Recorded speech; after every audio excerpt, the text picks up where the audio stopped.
So Pisces, listen good, nobody not going to tell you this. Some facts you must know about Pisces. Pisces are ruled by both Jupiter and Neptune, are very sensitive, and their strong emotions always push them to understand different sides of themselves. They find fulfillment in helping people, but they need to remember to protect their energy. Some of their best personal growth comes when they take moments to be alone, and Pisces dive to emotional depths that others fear.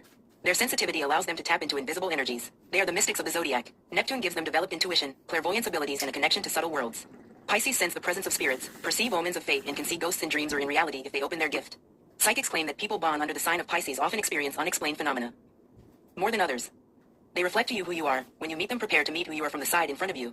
Remember, they are the mirror of all other zodiac signs. They have unprecedented access to the unconscious, the collective. Pisces seems to preside over the current great astrological world cycle of 25,000 years. It was also one of the dominant signs that influenced our planet at the time of individualization when the kingdom of man was created. It is actually related to the first or highest creative hierarchy, which, in turn, is related to the third ray of active intelligeries. It was a product of the first solar system. The development of enlightenment through awakening intelligence is the first goal of humanity. In ancient days, there were only 10 zodiac signs, and at that time Capricorn was the end of the zodiac, and not Pisces as is the case in this period.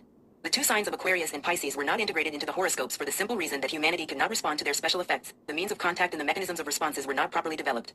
Originally, there were 8 zodiac signs, then there were 10 and now 12. In the days of the Lemurians, and before the appearance of mankind on the earth, in the intermediate period of development, the 8 zodiac signs influenced the earth and the kingdoms of nature found on it.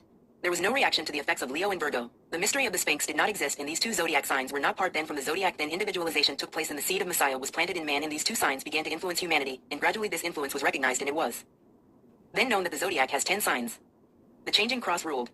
But it was then the Tao.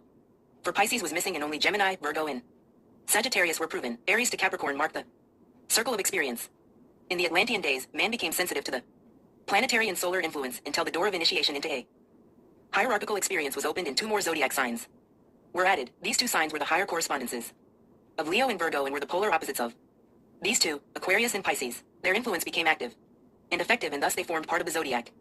Because man began to respond to their powers, then the permanent cross was enabled to function in an esoteric way in the life of humanity, and the first reversals of the wheel